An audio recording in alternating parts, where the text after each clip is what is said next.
the winners of personal branding in 2026, I think, truly are the introverts, because the intellectuals who've been quietly learning and observing are finally feeling like they can actually have a voice that is not reliant on what they look like, how they speak, or how charismatic they can be. When I learned how to write, I learned how to communicate. And then communication is the biggest skill any entrepreneur can actually learn, because then you understand psychology, then you understand behavior, then you understand manipulation. Lara Acosta is an entrepreneur, investor, and LinkedIn expert. James and Lara discuss why your ego is slowing your growth, the secrets to effective storytelling, and what is the problem with personal branding? Everybody wants a personal brand, but no one knows what it actually means. How can you make yourself useful to a market of people that don't know you, that don't care about you, and that just care about themselves? In a perfect world, you've got a perfect client. What frameworks could you give them right now that could get them started? So there's two, the SMPB. So understand your skill, understand the market, understand the problem you're fixing, and then what value you provide. And then the second thing is use the full...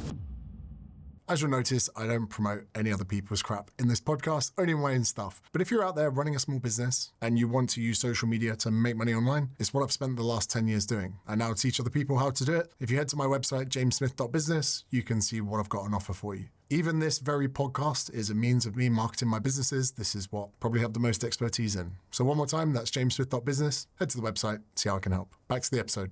Okay, Lara, what is the problem with personal branding? I think that at this point, everybody wants to build a personal brand, but no one actually knows what it even means anymore, because it's been used so much by every single marketer that to some people it means lead gen, to some people it means being famous, and to some people it just doesn't mean anything anymore. So now saying, I want to build a personal brand, you don't even know what that means. But everybody wants a personal brand, but no one knows what it actually means. And I think that's a problem. So we've got this kind of result-based thing that people have got through, whether it's selling a business, starting a business, using social media. And then everyone's just looking at that thing at the end and just saying, I want that. And then other creators are using that as a buzzword, and no one's really explaining to people what it is. So you've got a massive personal brand, especially on LinkedIn. Talk me through how you established that, because it wasn't by accident. You're going to laugh, but it kind of was. I never went on LinkedIn thinking, oh, I want to build the biggest, most massive audience. I actually just wanted to get a job. Hence why I built a personal brand on LinkedIn, this job-seeking platform. And then over time, it became very obvious that this platform was at the cusp of becoming the next big thing. It was like a blue ocean, truly. And so my first LinkedIn post went crazy viral. I didn't really know that you could go viral on LinkedIn, a platform where you usually apply to jobs and celebrate this, job offer that you didn't want, but you have to pretend that you wanted it. So it kind of happened by accident, but then the second part, which was me accelerating my growth, was not an accident at all. I started understanding what the platform actually wanted.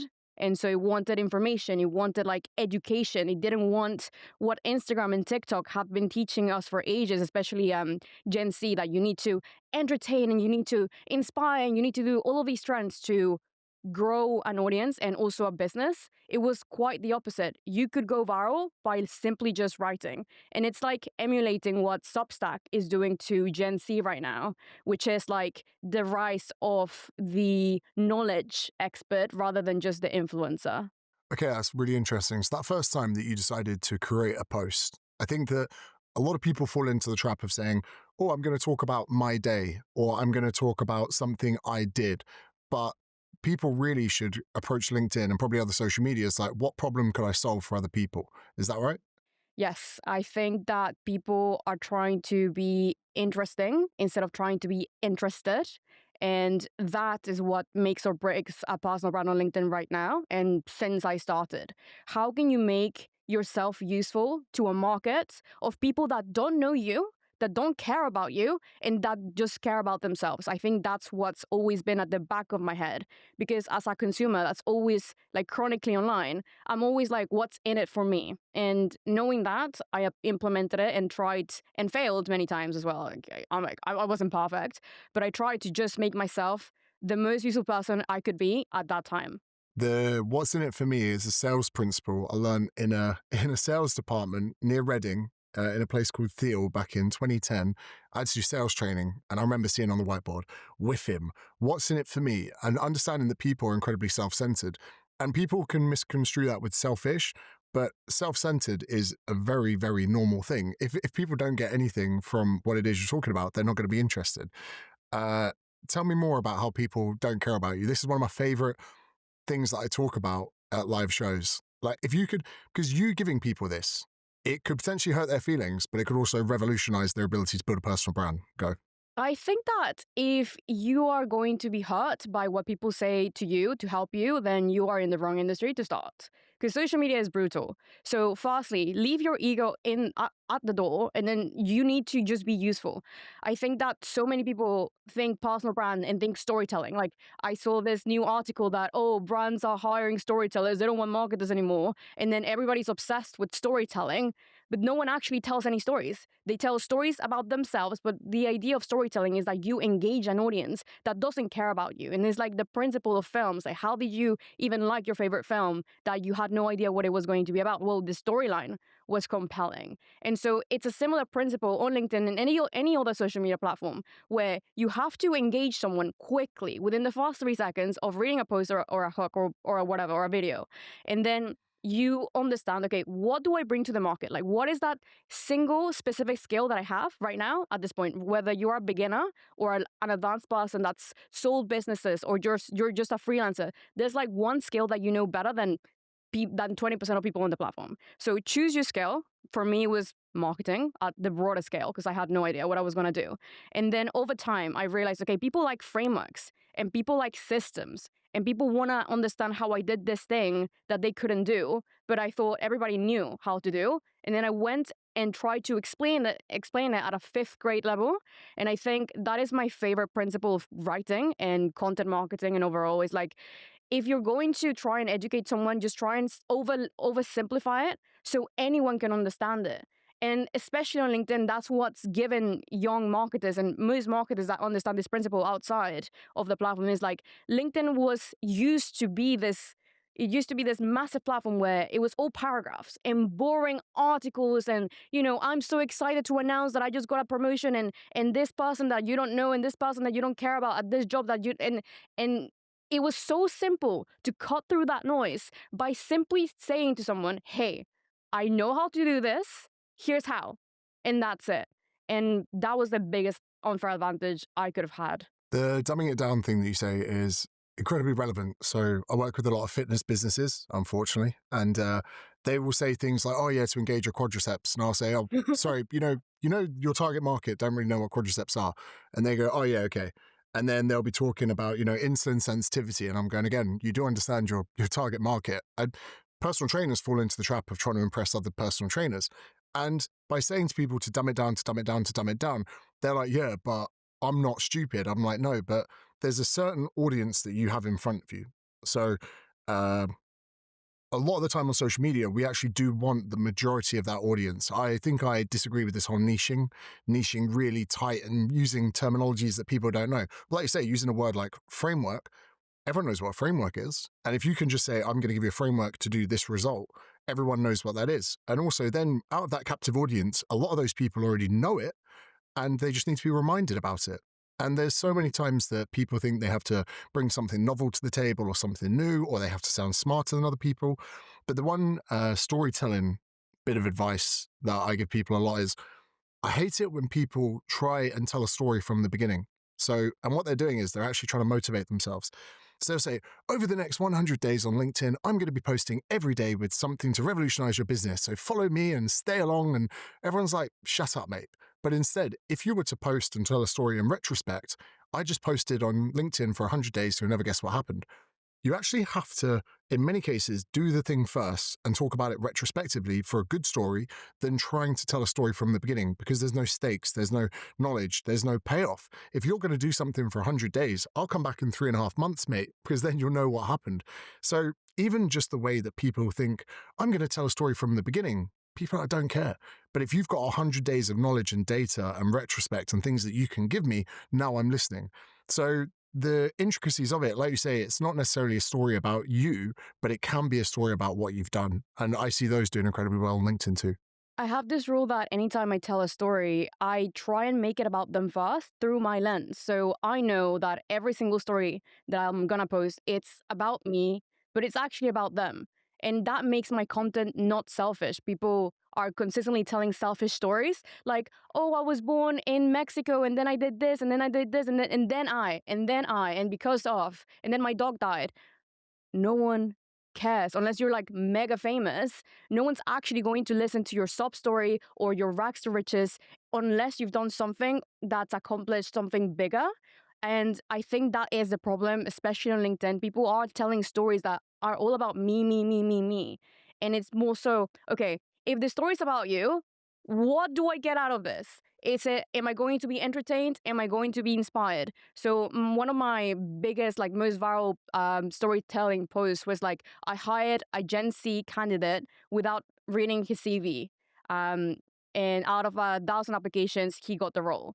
And it's still about me, but it's also about people that are trying to get a job, that are Gen Z, and that are tired of applying to jobs consistently, and they want to understand how he did it. And so that set the stakes, like you said, high. And it's also revealing the end of the post, but you're still curious because I have that curiosity gap, as in, how did he do it? Or like, why did she do that? Is she okay? And so I'm raising questions through written text only, which is amazing. Yeah, so you say there about, being foreign born. So instead of being like, I'm Lara, I was born in Mexico, I had all of these struggles, you'd go, let's start with like a statement hook. People seem to think if you're born overseas, you're at a disadvantage. They are wrong. Let me tell you why. And then you use your own personal story to explain the points that are there. Then suddenly your captive audience is every single person that's foreign born. So again, it's the same story. It's the same information. It's the same solution. It's the same target audience. It's just that framing in the beginning, which brings me on to where I'm very late to LinkedIn, but really the hack is that above the fold text, where that first sentence, and really, am I right in thinking that that curiosity you need to drive in the beginning is just to get people to expand the text, or does it go further than that? It's also about the images. So I've been studying your content because you've been going viral, and also you're funny. So it's just like, okay, what's making this work? One of them is like, you are giving unconventional advice, like you are breaking every single norm on LinkedIn, which is one of your unfair advantages. The second thing is, yes, the see more button. Usually LinkedIn doesn't tell you, but there's like either one line or two lines that people see, and then you have to click on the read more to actually be engaged. But what also makes LinkedIn posts work incredibly well, and people are ignoring this completely, is the photos that you're using. So you, as someone that's had a lot of social media content forever, you have this amazing library of content and photos that you can use to pair your stories with. But the problem is, for people that are beginners, they are just writing text and just over relying on that. But the second hook is the visual hook, and that is the image that you're using. So anytime I tell a story, I make sure that I have a photo that is somewhat linked to that story. So if I talk about me being an immigrant, I'll be, looking like an immigrant at my desk. Or if I say I just spoke at an event, I'll be on stage. And that is what makes someone even more engaged. It increases dwell time on LinkedIn, which is important. It's a very important metric because people just stare at the photo, try to figure out what it's all about. Then they read the hook, and then they come back to the photo, and then they click see more. And that's how you actually naturally increase your engagement. I never quite thought you've just opened my mind here, where for me, entry level into content would be short form video content. But you're right. For a lot of people, let's say in the corporate world, that are the LinkedIn demographic, the idea of them going to TikTok, picking up their phone, doing their first Instagram reel is petrifying. And the idea that you say to someone, hey, you're going to go to LinkedIn, you're going to write me a post that's going to take about 2 minutes to read, maybe even 90 seconds. Then we're going to repurpose that potentially on Twitter. We could even put it onto a YouTube channel. That's the interesting thing for text at the moment. If I'm now going to put something on LinkedIn, I can repurpose it to YouTube. I can repurpose it to, Instagram. I can repurpose it to any different place. That Substack audience you spoke about. But really what we're letting people do is dip their toe, because all it takes is for one written post to explode. And I see this with short form content creators. You have a version of them before and a version of them after. And it sounds like quite a vanity metric, but it improves their aura. Once you've had a video or a post go apeshit, the confidence comes in and seeps through your veins. And now you're going to change the rules of a traditional LinkedIn post. You're going to change, and you're going to upset, and you're going to put what you want. The one terminology that I have put into LinkedIn posts is using the term sucked off. So saying to people, your boss sucks you off. No, you suck your boss off, or your audience are sucking you off. Because by putting in the term sucked off, they know it was me that wrote it. So that's kind of like my only strategic hack that I'm trying to use at the moment. That's a hack that I wouldn't recommend, but you go for it, King. It's because what I can see, and I don't know how you feel about this too, there's a lot of people on LinkedIn at the moment that have just hired writers. And actually, I'll be honest with you, I hired a guy, he messaged me and he cold emailed me and he just said, these are 4 changes you need to make to your LinkedIn profile. So I was like, okay, what's the catch? He goes, hire me and I hope you grow on LinkedIn. I go, cool. Okay, how much is it? He goes, $5,000 a month. I was like, oh, $5,000 a month. So, okay, you're hired. He wrote the first 10 or 15 posts and I hated him. And my way of, showing him how bad these posts were to rewrite them really well. Then to start pissing him off, I posted my own post that performed better than his. And then before I knew it, he had actually been the perfect use of $5,000, because even if the posts that he wrote me weren't up to the standard that I was happy with, they got me posting on LinkedIn. And now I can see some other people that potentially are happy with the level of those posts. But the thing that kills me the most is I see a post that's clearly not written by the person that's posting it. And then I look to the audience that's all sucking them off. What is it with this AI comment culture on LinkedIn where you can literally just put slop out and everyone's like, oh, absolutely inspirational, best post I've read all day? Well, you have to think about it in terms of what the audience is on LinkedIn, which is mostly corporate people. And again, when you're seeing the AI slop written posts that are literally the same, is they're duplicates of each other. They are written specifically for a demographic of people that are not allowed to really have any personal opinions because they know that their colleagues, their bosses, their potential hires or potential employers are watching. So they have to engage with this very much fluffy, AI-generated, somewhat nicely written and very basic content about hiring that is better than, liking your post about sucking off, which then could make them could make them have trouble at work. So it's more so about the psychology of people on LinkedIn and how you can hack it. And so I've specialized on that all the time. I at the start had the exact same problem that every single content creator on Instagram, on LinkedIn, on Instagram, on TikTok, and on YouTube has with LinkedIn is like, oh, it's full of AI slop and it's so basic. Yeah, but it makes so much money if you know how to use it. And so instead of kind of like criticizing it, I was like, okay, fine. But I'm going to do it my way. I'm going to leverage these terms. I'm going to leverage this use of LinkedIn and I'm going to implement it, but better. So then I was like, okay, I'm going to talk about hiring and I'm going to talk about leadership and I'm going to talk about, I'm so happy to announce, but I'm going to then twist it and make it interesting. And then I became a niche of one, really, because no one was doing that. And I think content creators from other platforms, and you were alluding this to this earlier, which reminded me, like, you and I are native content creators. Like, you've been doing this for years, like almost like over a decade, right? And then so you know what works, you know your best hooks, you know what the psychology behind it. But a lot of people don't. And so when you and I look at LinkedIn, it's like, that's so basic. To some people, it's extremely revealing because they don't spend as much time on other social media platforms as they do on LinkedIn. So you and I actually have the biggest unfair advantage if we decide to just be like, this is how it is. I'm just going to do my best and try and be authentic, but still manage to fit in within the rules. I think you're right here as well, where potentially on other platforms, Instagram, TikTok, whatever, your impressions are overinflated. You'll get a reel that no one really watched, but it was served to a lot of people. And because of that, it will say, oh, you got 100,000 views, but the impact is quite small. Whereas on LinkedIn, like you say, you've probably got what I would call a lurker effect, where people aren't even going to engage with your post because it could be seen as uncouth by their employees or the wider net. A bit like when you see a good reel on GB News. I can't like it, because I'll be, if I double tap that, someone saying something that's outside the mainstream narrative, people will go, I saw you liked that post, you're a right-wing bigot, fascist. So then there are people on LinkedIn probably just reading, agreeing, scrolling past. And again, I used to joke around in like 2019, to reveal my age. I remember one guy messaged me going, I loved your last post. And I went to the last post and I looked and he didn't like it. And I was like, why didn't you like it then? Why didn't you show me the love? So no, it's very, very interesting that you say that. So we've got people out there potentially starting to post on LinkedIn. They're starting to get a bit of traction. They're now in their lunch break or maybe after work, just starting to share their thoughts and whatever's going on.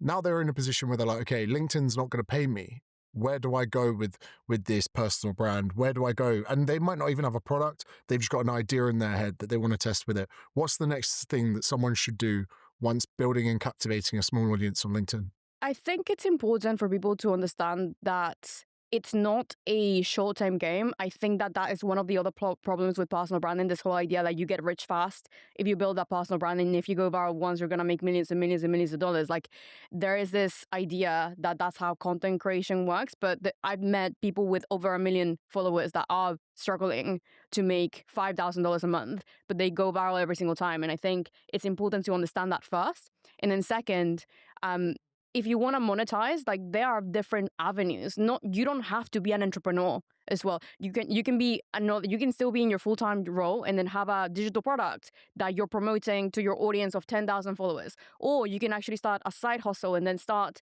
doing something fractionally. There are many, many avenues. What I did was I was applying to jobs because all I wanted ever was a job. I didn't want to become an entrepreneur. I didn't want to be an influencer on LinkedIn. Nothing. I just wanted some experience to get a job. So I started freelancing so I could put it on my CV.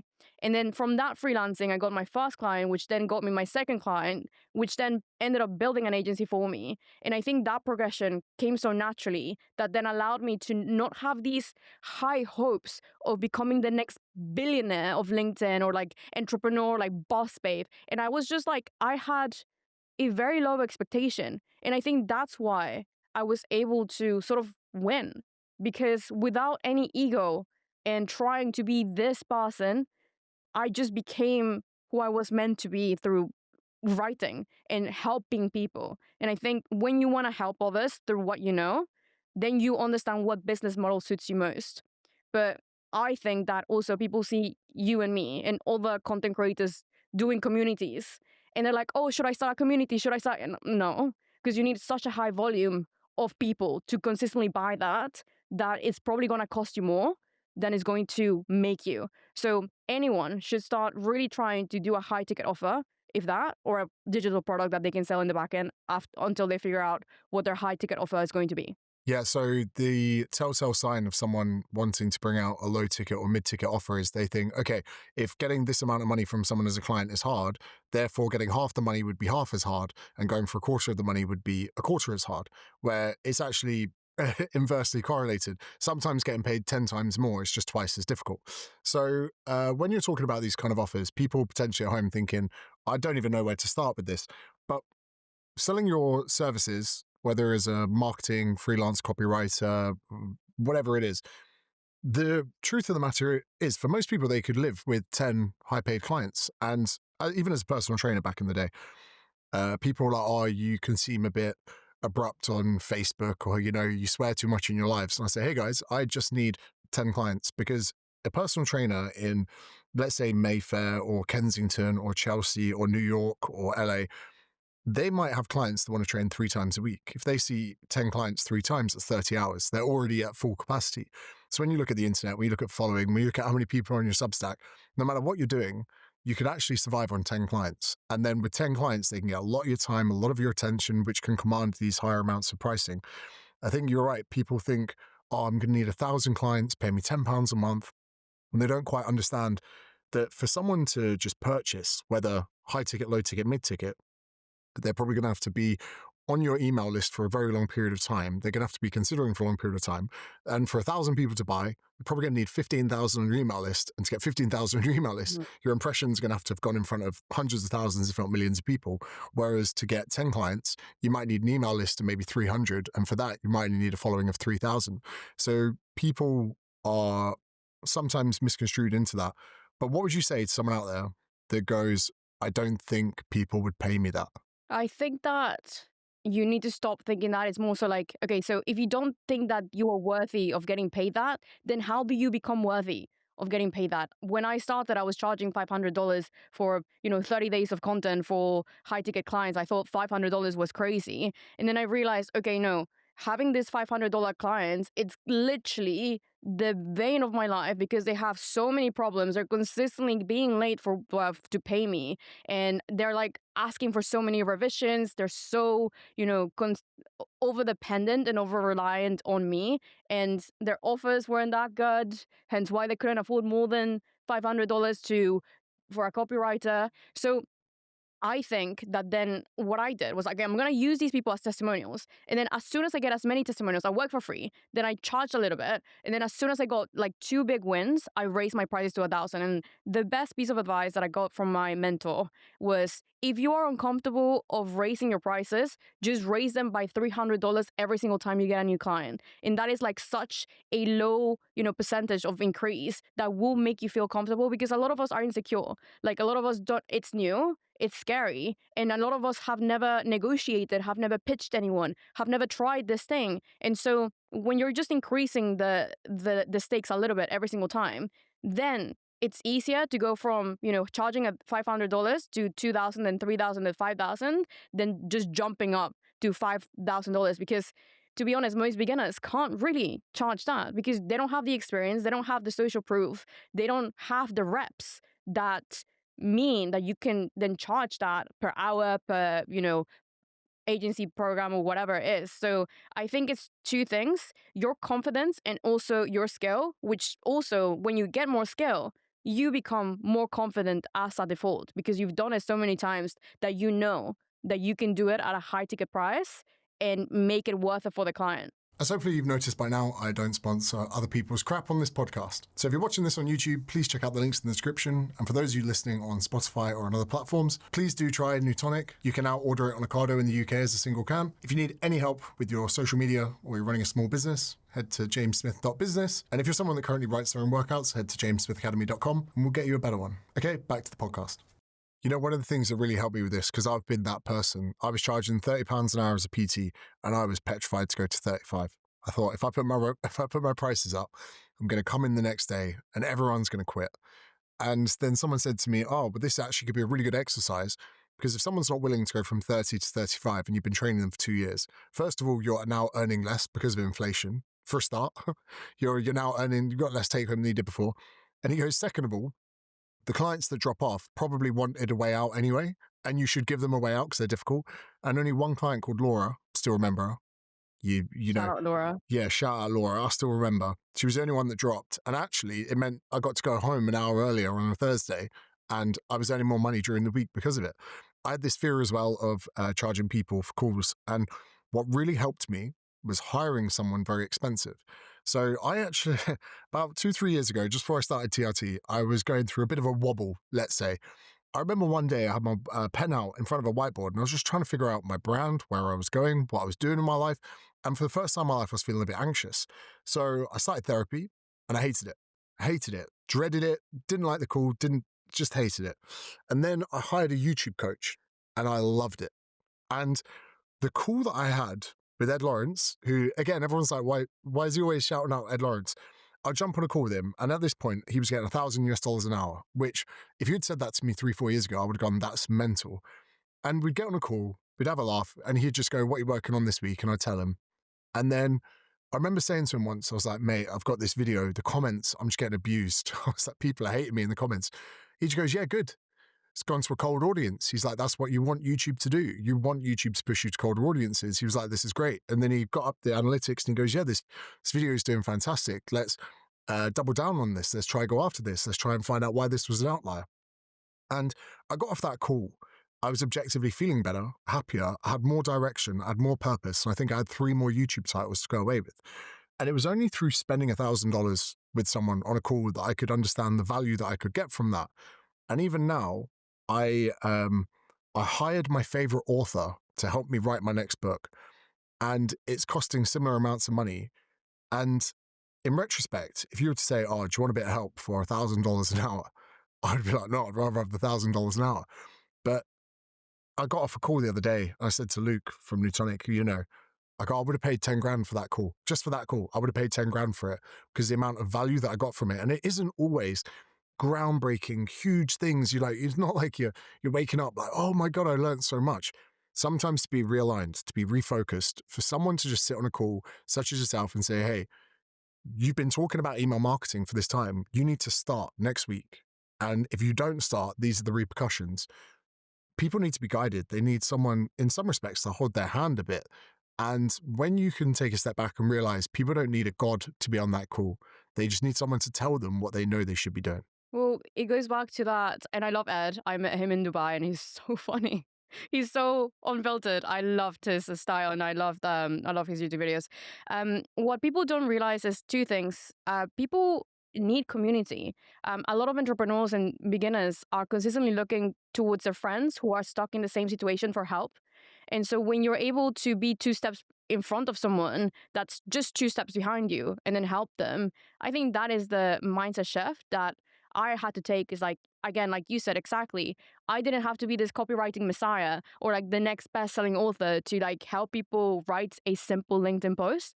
I just had to explain what I did and then try and do it well, and then stay with them for an hour until they wrote their first LinkedIn post. Then from that, they like reached this new speed momentum where it's like, oh, I'm getting new traction and I'm really excited. And to be honest, with LinkedIn, I think the urge to charge higher ticket was a lot higher than on Instagram or on TikTok, because they're corporate people. They're used to big budgets. They have marketing budget. And so when I realized that, and I was like, okay, it's going to be easier for me to charge higher ticket because one, it positions me better.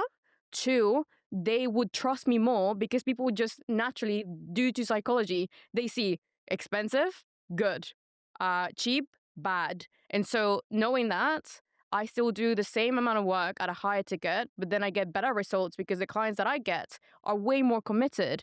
And so the thing that I hated about low ticket and even in communities is that in community, when you're charging $59 a month, or on a call or in your agency where you're charging $500 a month, it's consistent asking questions, and like it's mindset shift beliefs that you have to kind of like deal with. It's problems outside of like what they do. They don't have an offer. They don't know what they're doing. They're having problems at home, and it's just like all of these other problems that you don't really kind of like budget for your time, and so you end up burning out trying to solve this like low ticket problems instead of focusing on the higher ticket clients with high ticket problems, which are quite easy and simple to fix. It's interesting you said there about, the first time I heard someone say, you're more expensive, better, you're cheaper, worse.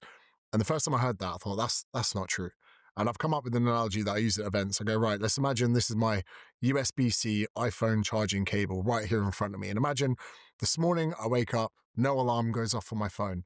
I look at my phone, it's dead. I'm like, what the hell? My charger's broken. So I now have missed the podcast with Lara. I've started my day terribly. She's messaging me going, hey, are we still doing this? My morning's ruined. I haven't got time for a coffee. I sprint down to the studio. Then after the call, I go on Amazon and I look for a new iPhone cable. And there are 4 options in front of me. One's £7, one's £11, one's £12, and one's $24.99. Now, the chances of that cable fucking up again, and this means a lot to me because it's just ruined my day. If I take a $7.99 or $11.99 cable, I'm an idiot because I've now picked something subprime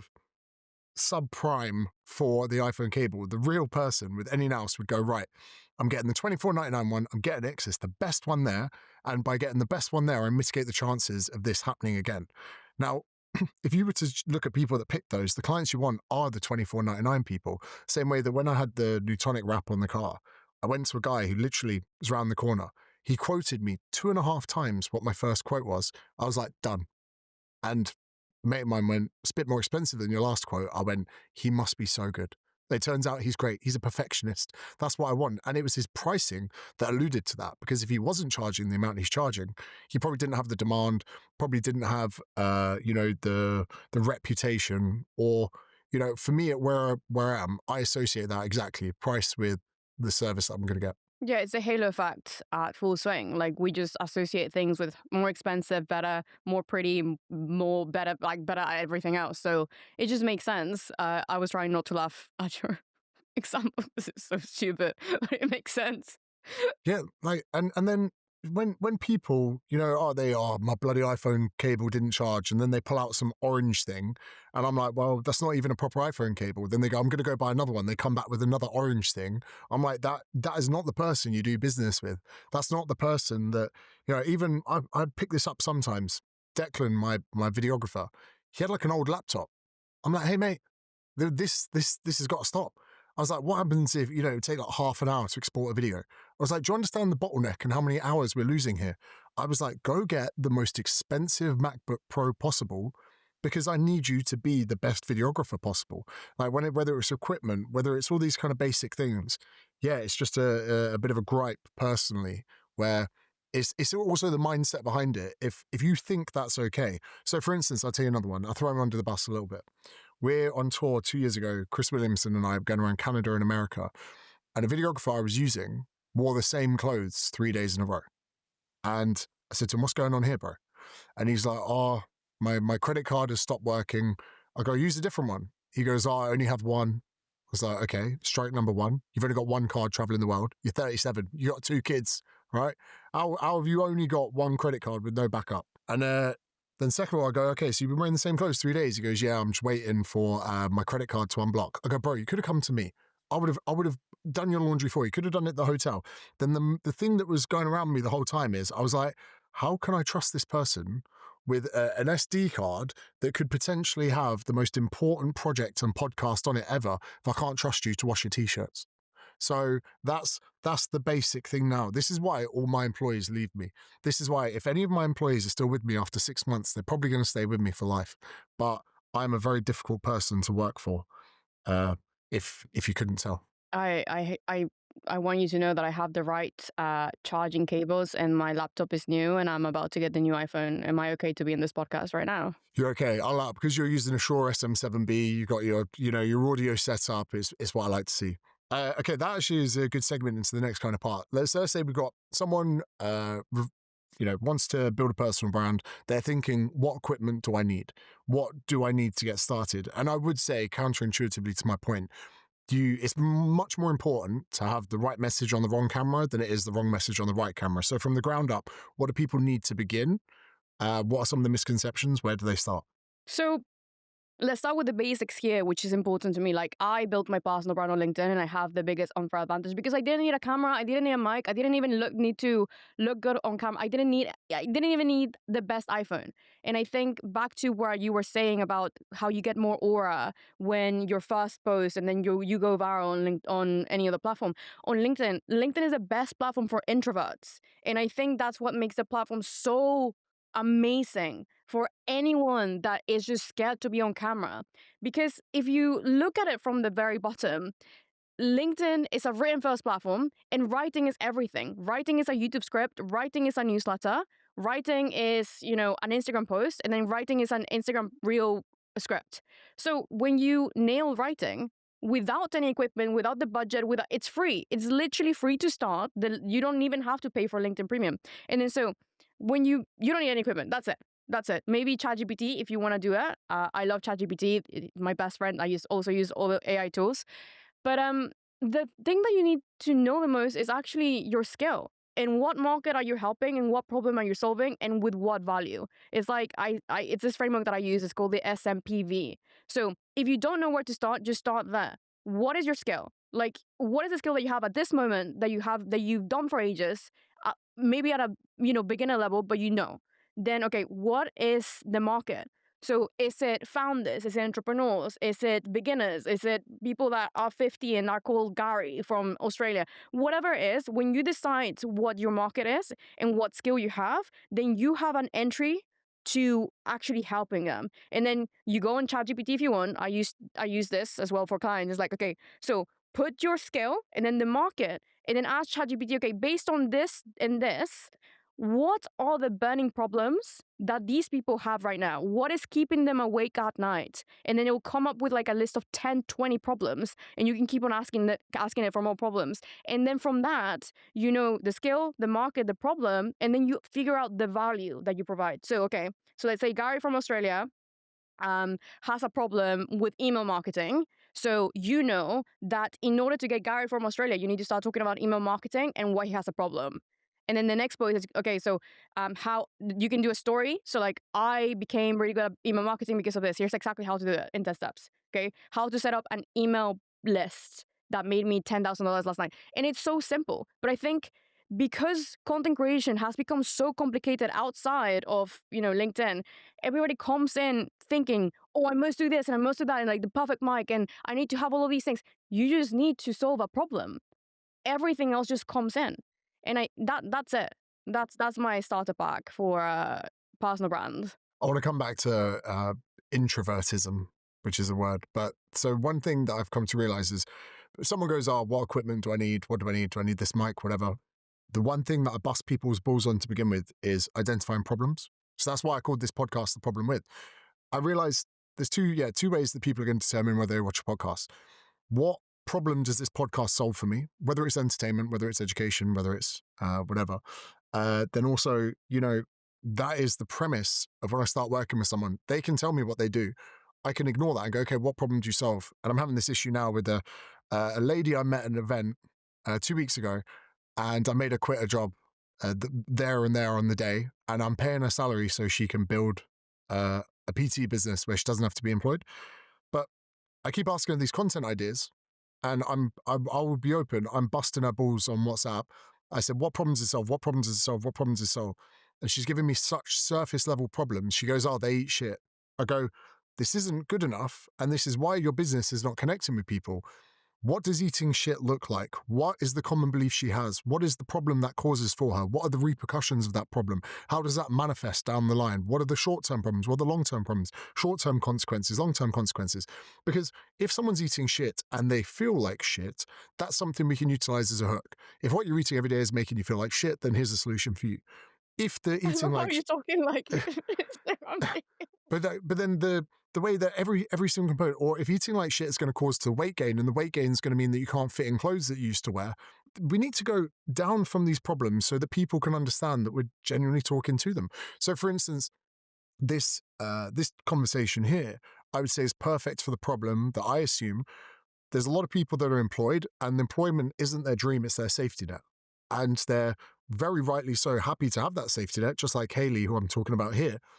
And they're kind of waiting for a podcast, waiting for a conversation, waiting for Lara to say something that could inspire them to leave that safety net. But the issue is they think that the skill development of having to understand people's problems inside out isn't, they can just make the move. They can just have a good month. They can just get a Christmas bonus and do it. But if you can't talk to people on that level of understanding their problems, you'll never resonate with them. And we spoke a bit before we started about dating, right? Telling me about your dating life. If any men are out here listening to this and you want to improve your ability to date, if you understand the problems... Use the card, no? We'll get to that in a sec. So like, tell me if you agree with this or not, right? A woman has a lot of problems dating men. So first of all, she's going to probably have a slight concern for her safety, which is completely valid. She's going to have a general concern that he just wants to get in her pants and have a one-night stand. She's then going to have a concern that he could be a weirdo, a psychopath, or the guy that ends up like following her and stalking her. You have all of these kind of things. So if a man can be understanding of a woman's problems, he can then start to have those conversations and to disarm them. Even I would say, have that conversation early on, even in jest. Hey, by the way, don't try and sleep with me on a first date. A guy could say that to a woman. I'm not a piece of meat. Just to let you know, that's not happening tonight. Could put a smile on her face. She could say, oh, that's novel, that's funny, whatever. But the better a man can understand a woman's problems, the better he can resonate, not tiptoe around them and get a genuine discussion that can put them at ease. We should be doing the same in business.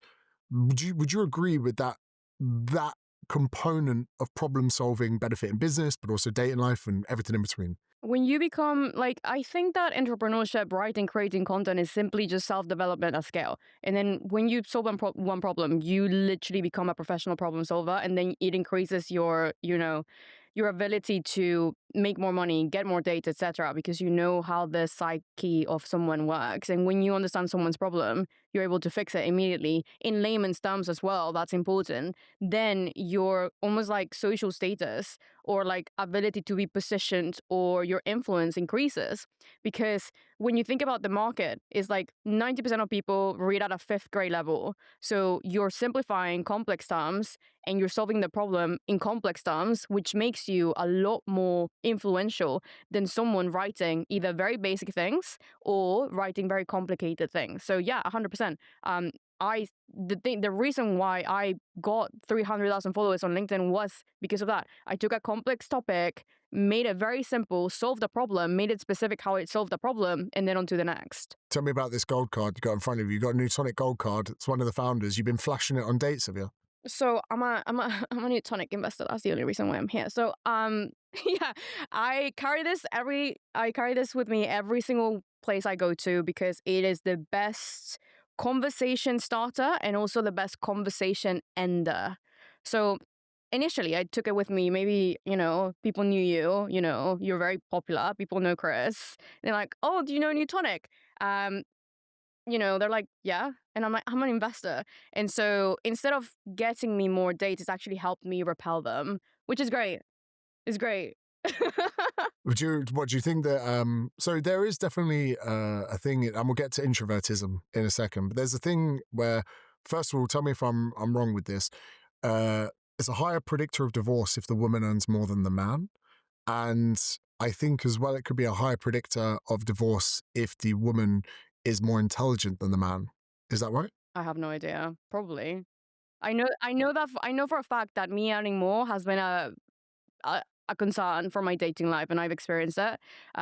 So potentially. I think it could be a masculinization where potentially a typical gender role for men would be the provider. I think that's why. I think I also. I don't know, it could have something to do with the female attraction towards the man as well, I'm not entirely sure, and this is more of Chris's department. He has the ability to recite other guests' knowledge and put it forward as his own. But yeah, I think that sometimes women earning more than a man can be problematic. But then there's always an exception to the rule. I've got plenty of male friends who live in really nice houses, and I go, cool, that's a nice house. They go, yeah, my wife's the boss. My wife runs it. I can give you my own experience. Like with dating, I think that 3 years ago, when I had no knowledge of business, I didn't know finances, I didn't know how to provide for myself, I would be more likely to like a guy that had basic level experience because to me that was enough. That was everything.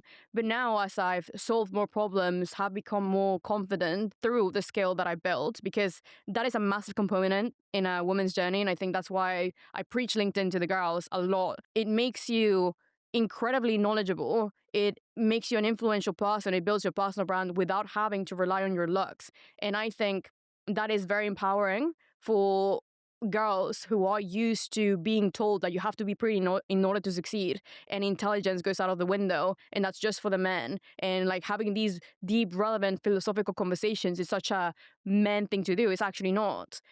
Girls can actually do business. Girls can actually be CEOs of companies. I have 3 different businesses, but the problem that then I find is that because I've learned so many things, my ability of conversations is a lot higher, and then I seek it a lot more. And a lot of people don't have that because they've not done the things that I've done. And that's not a problem. I don't judge anyone, but that's what I find when I'm trying to look for a partner. Is like, are they more experienced in business than me? Have they had more life knowledge? Can they teach me something? And I think that's the thing. But men often think that when a girl is a girl boss, they are masculine. They are just wearing suits all the time and they're shouting at people. And yeah, sure, I shout at people sometimes, but I'm also a girl still, just, seeking depth. It's value and status, right? Status fascinates me, where we climb status with competence. So the amount of experience and, the levels that you built in your business in the last few years, that's status. And often with status, if you can move up the pegging order. I was notorious like a fat loser at school.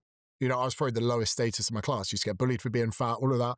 So when I did get a first taste of status through getting good at something, I would be lying if I said that wasn't a reason that I kept climbing the ladder.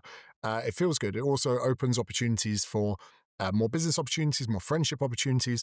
But the dating market can be quite difficult because as well, the value system that you create to climb the status ladder is a decision. For instance, working a lot. Working a lot is a lifestyle decision that you take on because you go, okay, if I work up until 7 p.m., I know that that can increase my business performance, which then means I can increase my levels of status. And that could be through perceived competence. It could be through signaling. For instance, my car is a status signal. And I'm well aware of that. And I like that. That's just a part of what it is. And if anyone wants to shame me, going, oh, you've just got that car to show off. I know. That is literally what I said in the Porsche showroom. You go, what are you looking for in a car? I mean, I would like to show off.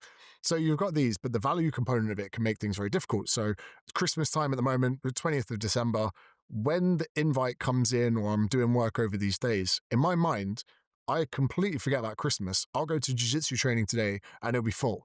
And on Monday, I was like, why is it so busy? They were like, James, people are off for Christmas. I was like, it's only the 16th. I was like, what do you mean you're off? Some people are off till the new year. I'm like, what are you going to do for 3 weeks? To me, that would make me depressed. But also that element of it where, let's say Saturday morning, you're at a lovely stay at Soho Farmhouse. You're with a nice gentleman you've been on a few dates with. You're vibing. You get your laptop out at 7 a.m. and he goes, what are you doing? And you go, what do you mean, what am I doing? And then there's an awkward silence in the room as the kettle's boiling. And you're like, I'm doing my emails before we go to breakfast so I can get rid of this existential anxiety that I've missed something bad. Do you ever kind of deal with that kind of side of things where it's not just a status thing, but a values difference? That exact scenario is very accurate. Very accurate. I relate. I think that I don't know. I hate the idea of thinking that men are emasculated by a woman's success because I truly don't believe it's true. Like, there must be something else. Maybe it's the type of questions that we ask, and then it makes them feel, very exposed and seen because maybe they've never been exposed to that type of question in line. Or maybe it's just more so the idea that they want a stay-at-home wife that just takes care of the family. And that's completely fine. I've just come to terms with the fact that I'm not going to change who I am. I'm not going to change my drive. And maybe the right man will come along. If not, I have my 3 businesses and my beautiful lifetime supply of Newtonic, which I am very happy to have forever. It's interesting. I once dated a relatively high status woman, and I felt like sometimes we're in competition. I didn't like it, where sometimes the game would be presented to me like, if you try doing this, it would do better. Or, this is something I did. And I kind of said to her, like, I don't want our personal and our business relationship being the same.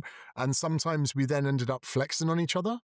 And it felt competitive. And I'm not sure if that was quite right for us. But for other people, it could be completely fine. But there's definitely these kind of negatives to entrepreneurialism and personal brand. For instance, privacy.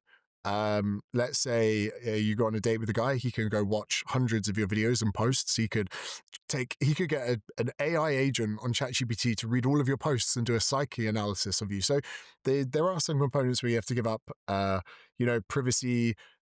Dating can become difficult. Success comes with its own array of issues. Are there any kind of negatives to any of the success that you've experienced? Because I think, not to talk people out of entrepreneurialism or business or anything like that, but I think sometimes giving people the full picture can help their decision to pursue it. I think the second problem with personal branding is the fact that you have to be a persona online, and people just don't think about that. People get enticed by the idea of being authentic and being yourself, and some people do it very well, but some other people just rather stay very private and then have this front of like completely professional educational person who only talks about this topic specifically. And I think that's what's happened to me. On LinkedIn, I have this persona of just content that educates, and I am just this leader that is consistently talking about LinkedIn, copywriting, etc. And then when people meet me in person, they expect me to be reciting my LinkedIn content, and they're expecting me to be like, "Whoa, when I flew from Mexico to London 5 years ago, and I did this," and and in reality, back to introvertism. Is that I made it up. It works now. It's a word. Introvertism. I'm quite introverted, and I don't talk about myself enough. I just sit, observe, and that's it. And then when it came to my first meetup where I met a few people that followed me, I thought that it just felt like I was expected to be this person. I was expected to perform, and it felt incredibly uncomfortable, and I didn't like it. And so then it came to a point where like I have to either continue and be okay with this, or I need to change my content and then talk about other things. And then that's what ended up happening. But that's the only negative. Beyond that, it's been all purely positive things. Like I built the businesses, I've gotten literally 99.9% of my friendships are from LinkedIn.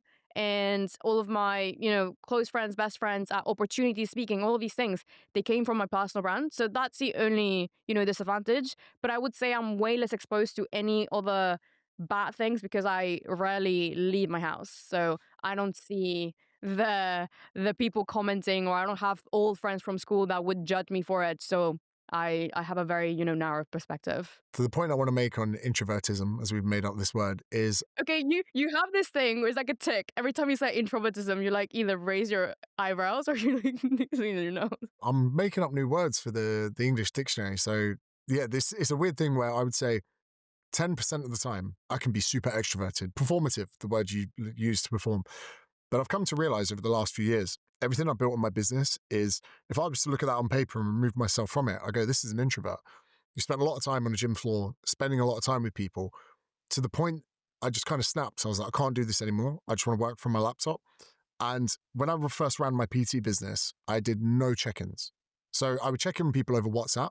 WhatsApp for desktop was how I communicated to people all the time. And now, even now, people have got PT businesses where they do like an hour phone call with their clients each week. And I go, for a start, I'm not doing that. For a second, they probably don't want to do that. And every component of my business, even now, I've got an office. There is no team in my office. It is me on my own. I'm in a studio on my own. Next door is a studio on my own. When my videographer comes, I see him for maybe 5 hours a week.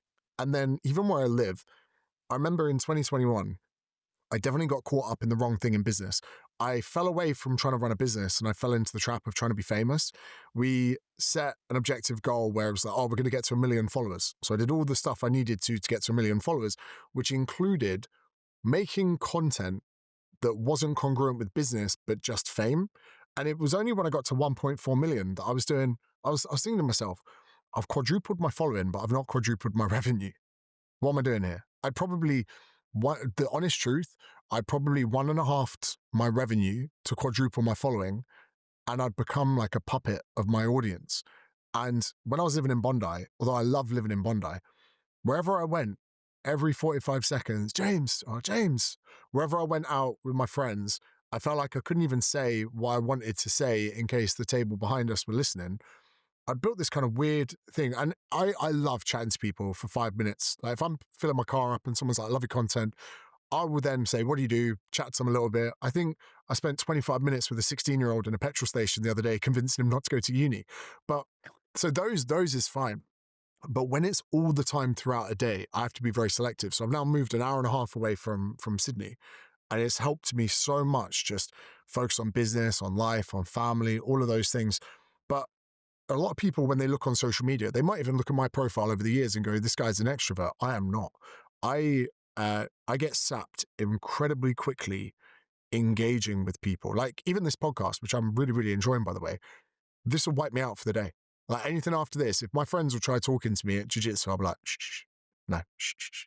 Like we can build a system around our business and personal brand, which is congruent with the exact levels of extrovertism and introvertism that we have. And that, I think, is something that people don't quite realize. Exactly what you said. LinkedIn, writing posts, Substack, whatever it is, you can be 90% introvert, 10% extroverted, whether presenting content, whatever, and still live an amazing life. Some people, I think, could have a misconception that personal brand and entrepreneurship is only for extroverts. Would you agree with that? No.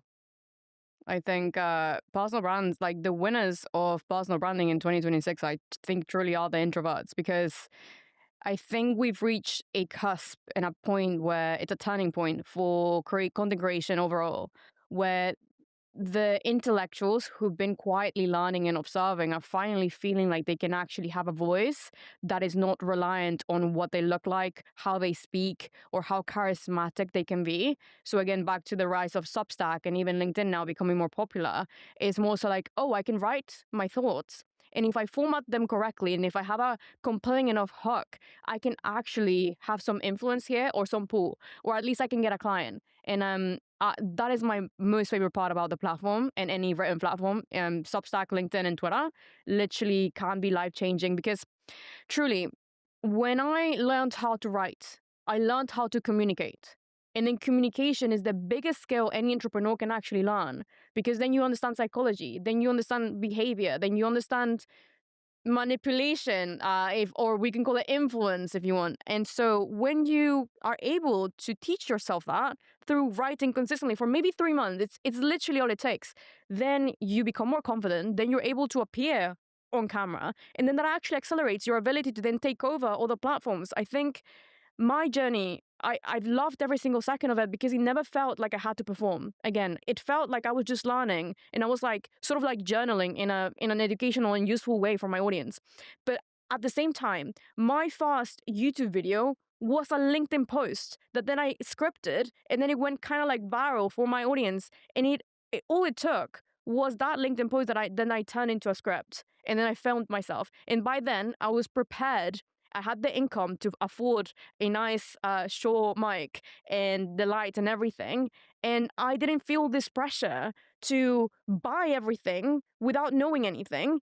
It was the other way around. And I think being useful, understanding the problems that you solve, having some validation that you help people is actually the best way to be a successful introvert and actually make money. Successful introvert, I like that. Yeah, it's funny what you say there about influence and manipulation being the same thing, because manipulation has a bad connotation and influence has a good one. I was actually talking to Will Storr about this the other day, and if you think about a Christmas bonus is manipulation. You are manipulating your workforce to say, if you do what I want, you can have something good at the end of it. But if you don't do what I want, you can't. And actually, I think micro manipulations are everywhere. Why did you use the word manipulation there? I just think about it the same way because you can manipulate people in a positive and negative way. I think that calling influence and everything is cool, but I feel like just basic thoughts. It is the same thing, just in two different sides of the coin. Like if I'm telling someone, "Hey, we've got 10 spots left before Friday the 15th. Otherwise, you're gonna lose your spots." I made up that date. Like the spots are not gonna leave. It's internet business. But then I'm forcing people to take an action faster, but to then get them to improve themselves. So that could be terms of like influence or persuasion, but it's technically also manipulation because I'm manipulating an outcome. And as a marketer, I'm okay with it because I'm doing it for good. If I was scamming people, then surely, yes, it's bad, but I'm not. I'm manipulating a positive outcome to get people to a better place because I know that they're currently stuck. So I'm just going to force them because no one else is going to do it. They're not going to do it. So someone has to do it, and that is going to be me. Positive manipulation. I like that. It's almost same way that I'm trying to get that lady Haley to quit her job. Same way that when your friend's in a shitty relationship, you need to manipulate them out of it.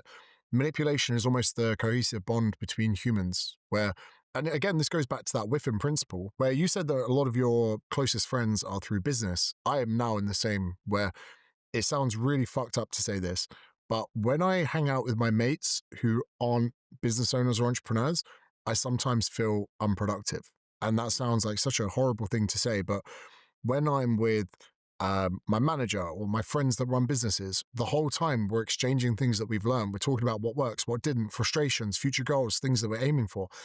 And you're almost both trying to improve the trajectory of where you're going.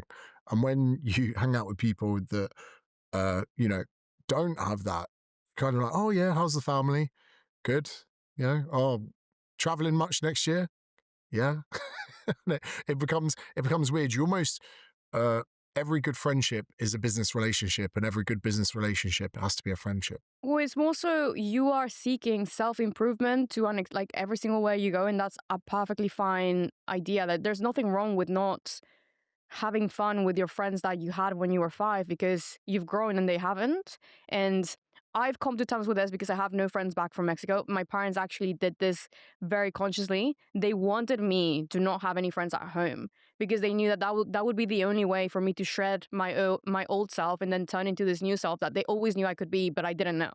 And so what happened was Lara gets shipped off to England at 15 with no friends, no phone, and nothing. And then immediately I had to switch up my friends, which helped me create this new sort of like version of myself at scale fast. And people are scared to change because they are so comfortable. Again, they have this sunk cost of like, oh, my friends, and we have these memories and all of these things, and they're scared to be this new person that they always want to become and have these new conversations that they've always dreamed to have. And that's why they're listening to Chris Williamson on their way to work, but then they're craving that within their friends, but they feel like attached to this friendship. And it's hard because it's hard to change, and that's why no one else does it.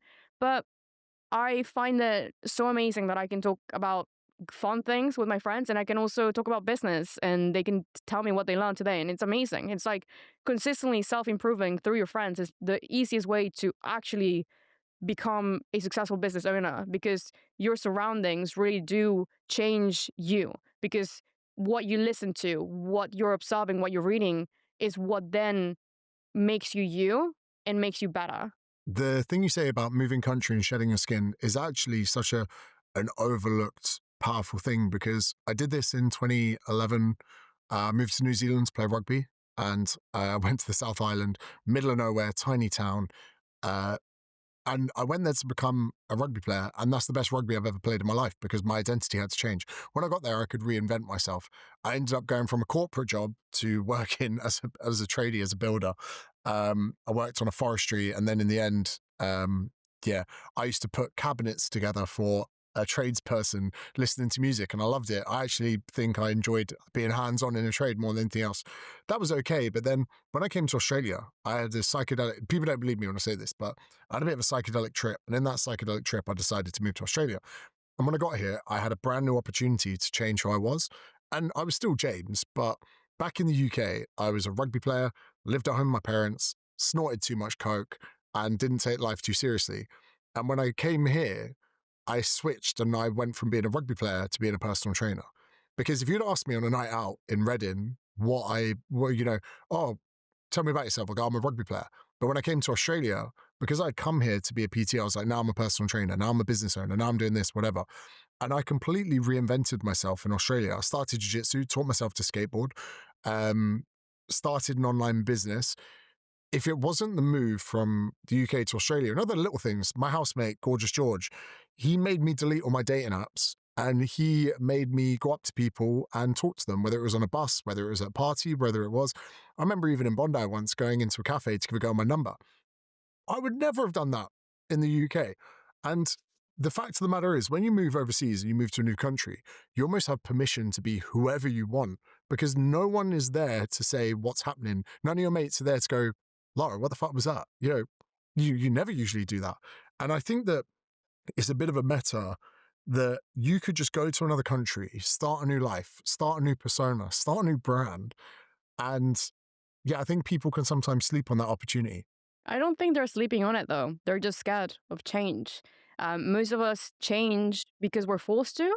But then you're right. Like, then you're forced to then become this new person and then build your business, etc., because you're open to these new opportunities. But what I observe amongst a lot of people is that they're scared of being seen. The fear of being seen is incredibly high, even though social media has been, this thing that everybody is telling you to do. People are scared of being seen for who they are. They're scared of being seen trying, and they're scared of becoming successful, which is incredibly strange to me. But the moment I left the UK, Mexico, and I was forced to reinvent myself, and then I actually then went through it again, where I started LinkedIn from scratch. I deleted my old LinkedIn because I hated it, because it had all my other connections. I was seeing my ex-boyfriend getting married and announcing his new promotion. I was like, I don't really want to see this. The girls that bullied me at school were doing so well, and I was stuck at home, unemployed, trying to get a job, not happening. So I deleted LinkedIn, came back to it 6 months later, had to create a new LinkedIn account. And that gave me the single golden chance of recreating my online persona and then I figured out exactly who I wanted to be, and I did fake it till I made it. That's fine. But then I actually became it. So I wanted to be a marketer so I could get this job. And so then I pretended to be this marketer that I had no business being, according to my past history of, uni partying and drinking and Wednesday sports night. If I had seen my friends how they reacted to it, I probably wouldn't have done it. But because I had no one seeing me and new people seeing this new version of me, the chances of success were a lot higher. And then it just opened this path that I never thought would have been possible. This fake it till you make it thing's interesting because you have to, and people sometimes can, disagree with that. But let's say you get promoted to chairman of a business. Unless you've been chairman of a business before, you have to pretend to be a chairman or a VP or a director or whatever it is. And the same, I had to go through this with being a parent. So the very first day you have a child, you have to pretend to be a parent and you have to fake it until you make it because, your identity switch up is overnight. You've got no parental experience, but now you're a dad. Like weirdly for me to go from dude to dad overnight, and you just got to fake it. The same way that first time you go live on social media, you have to fake it. The first time in any scenario, when I was giving my number to girls in Bondi, I had to fake the confidence. I was scared shitless. My heart rate was, probably through the fucking roof. There's almost like a negative connotation to having to pretend. But I saw this LinkedIn post the other day. It was actually quite funny where this woman said, to fall asleep, you must first pretend to be asleep. And that stayed with me for so long. It's like the cheesiest saying ever. So yeah, we're such weird creatures where at night we go lay down and pretend to be asleep and hope we fall asleep. But yet when someone goes, just pretend to be confident on camera, they go, it's bollocks. But I think yes, I love this. I think I saw the tweet as well. I think it's more so like societal conditioning and how we're being brought up because pretending you're going to fall asleep and closing your eyes is completely normal because that's all you've known throughout your entire life. But then posting your fast social media post, doing this new hot thing is often shunned on or like frowned upon or judged. And then that's scary. And I think we have these different biases. It's positive and negative. If I do this, then I'm going to get this return and it's not like, good for me. But then if I pretend to fall asleep, I'm going to fall asleep and then I'm going to be happy. Because that's how, our parents convinced us to go to sleep. And then, it was part of our routine. But I think it's like this identity switch. And then it's also like creating a new habit and opening a new positive feedback loop that makes these new habits hard to actually implement. But they're actually quite simple. Like going to the gym, for example, a lot of people find it incredibly hard. But then you do it once and you do it again, and do it again, and then it becomes easy. But you have to force yourself to that outcome. So you spoke before about frameworks. One thing that I would love you to do is let's map out the ideal person that's listening to this podcast. And you tell me if in a perfect world, you've got a perfect client, what does it look like? What problems are they facing? What frameworks could you give them right now here that could get them started? And obviously then, 3 months time, they're knocking on your door, they're doing business with you. But give me a taste of it. Give me a taste of what your framework would look like. Okay, so I have the SMPB, which we touched on quickly. That is the very basic thing that you need to understand before you go and build your personal brand, because a lot of people will take my advice, they'll see a template, they'll see a framework, they'll start writing their LinkedIn post. It may go viral, it may flop, and then they have no system to go around with it, and then they quit. So there's two, the SMPB, so understand your skill, understand the market, understand the problem you're fixing, and then what value you provide. So when you write down the first two, go to ChatGPT and get it to write you the problems, and then it can create you the first few hooks. You can also use all the AI tools in the market to actually help you write faster LinkedIn content. And then the second thing is use the 4-3-2-1 framework that I use to create a actual LinkedIn personal branding strategy that works. So the 4 is for four posts a week. I think social media, people like Gary Vee have conditioned us that quantity is better than quality. But actually, when you're starting, I personally think that if you are prioritizing quality rather than quantity, your outputs will become better. And then you're actually creating more specific content that actually means something instead of just posting just to post because you have to hit this quota of 10 posts a day. So 4 posts a week, then 3 content themes. So you have to think about growth content, you think about top total addressable market content, and then expert-led content. Most people on social media, they think about educate, entertain, and inspire, but I think that is very broad and it has lost meaning because marketers overuse it. On LinkedIn, you can't really entertain someone by doing a TikTok. You entertain them in another way. But when you think about growth content, think about, okay, what is going to grow my business within my niche? So if you're a personal trainer, growth content is, here's how to lose 10 kilos before Christmas. That is something that everybody wants, even if they're not interested in going to the gym.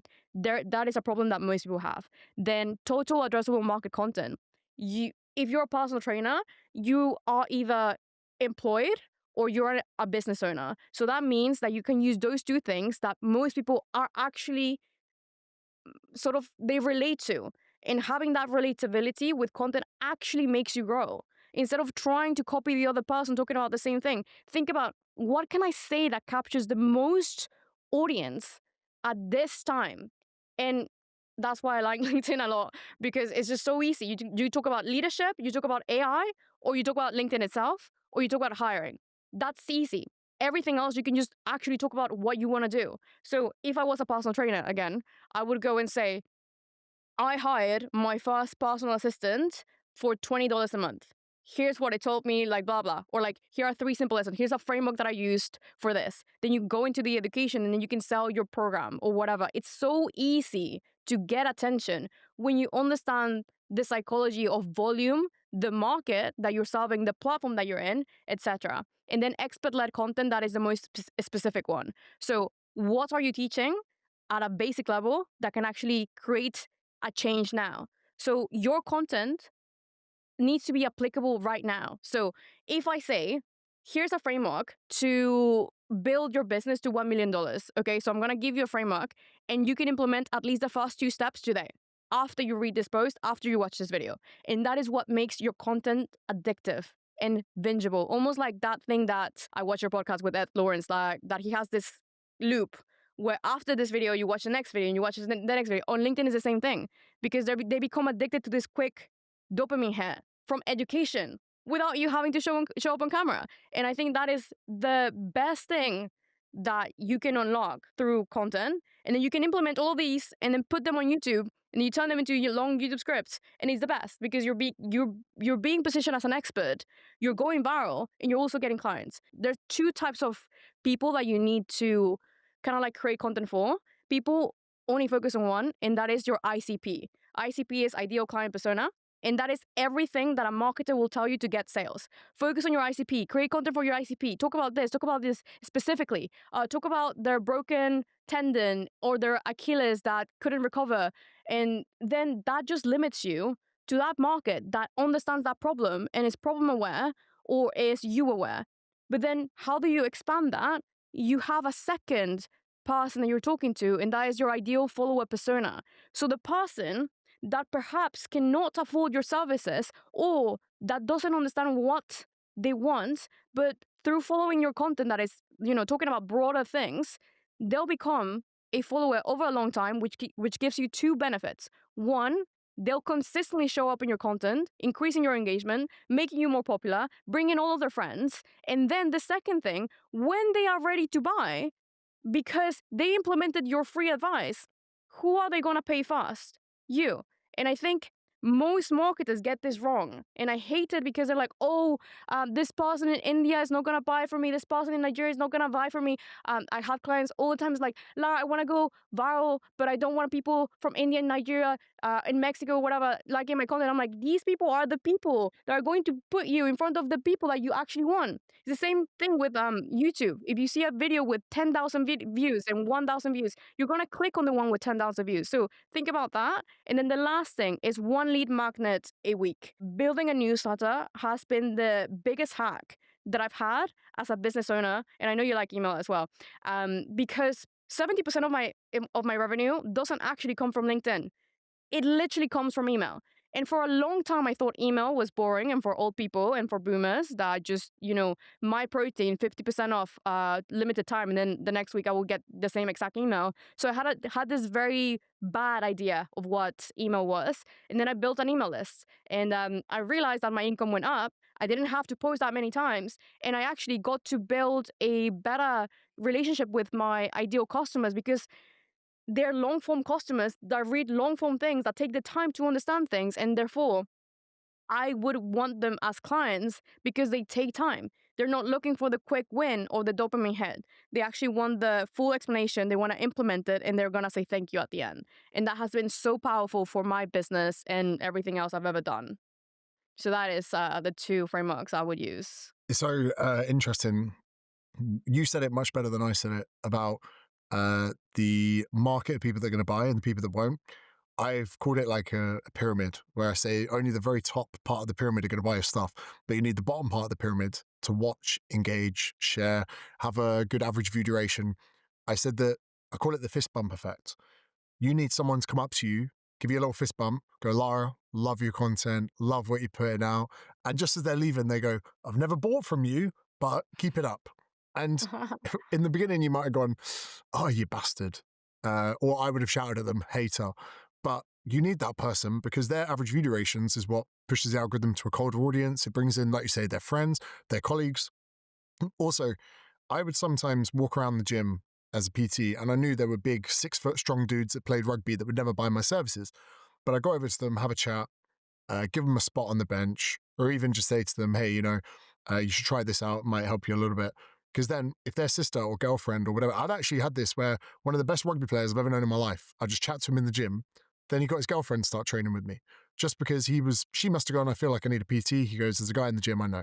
So not every person you talk to, you have to sell to. And the thing about email marketing, it's in 2014, I thought I was late to email marketing.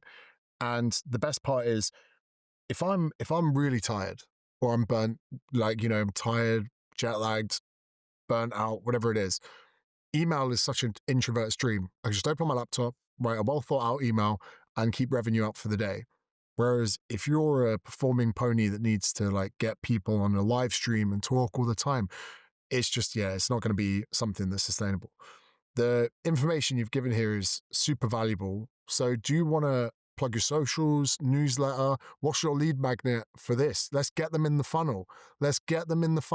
I'll leave my lead magnet at the bottom. It's a 7-day free email course for LinkedIn if you want to start building your personal brands. And if you want to follow me somewhere, go on YouTube. There's where I need to grow the most. I want to hit 100K and it's becoming incredibly hard because I don't post. But when I post, it's good. So watch my YouTube videos. What's your next YouTube video? How to get leads from LinkedIn. Oh, maybe another one of why I'm quitting YouTube for LinkedIn. You could say something why is everyone ignoring LinkedIn? Or maybe some financial ones could go well. The problem with becoming LinkedIn famous. Yeah, or how I accidentally made X on LinkedIn, how one stupid LinkedIn post changed my life. Oh, there's so many things. We could talk about this offline. Well, YouTube's my place where I'm now. Yeah, can't take focus on. Really appreciate that. I'm keen to do a podcast in person soon, eventually, but I wanted to get an audience in front of you, see how it vibes, see what people resonate with. I appreciate you coming on. Appreciate you being a part of Newtonic. Wait, can I say one last thing? Yes. Everybody should get Newtonic. No, okay. I need to say this because it's important. I invested in Newtonic because I knew that I was going to spend the same amount of whatever my investment was on my weekly subscription of Newtonics because I was having 2 a day and it's great. And this is not sponsored. I actually paid a lot to get this. So it's just like the best. I know you can't say it, but I think I can say it. It's the best energy drink in the market. So I call it that as well. It never crashes me. It's the best. So I feel like everybody should have it. So that's my little recommendation for everyone. That's what keeps me awake for 24 hours a day. I appreciate that. You've been great. And hopefully this is the conversation a lot of people need to listen to get them off the mark and get them started. So thank you very much for that. Thank you for having me.